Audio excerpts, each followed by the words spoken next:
Good afternoon বন্ধুরা, সবাইকে রাখি পূর্ণিমার অনেক অনেক শুভেচ্ছা ভালোবাসা জানাই। আর এই দেখো, আমি আজকে কুমড়ো শাক দিয়ে আমার দিদার যে রেসিপি সেটা করছি। এই সবজিটাকে আমরা ছিটা ডাল বা কুমড়ো শাক দিয়ে মটর ডাল বলে থাকি।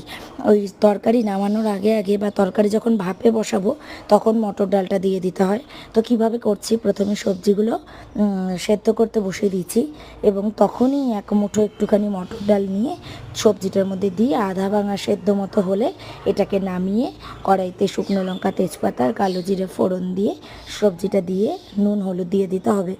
অনেকে আছে যারা মিষ্টি পছন্দ করো এই ধরনের সবজিতে, তারা দিতেই পারো।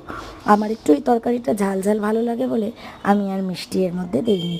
তো তোমরা কি নামে এই সবজিটাকে জানো বা চেনো আমাকে বলো। নামানোর আগে আগে একটু ধনেপাতা দিয়ে দিচ্ছি। আর ভিডিওটা যদি কোথাও ভালো লেগে থাকে একটা লাইক আর সাবস্ক্রাইব করে দিও। সবাই খুব ভালো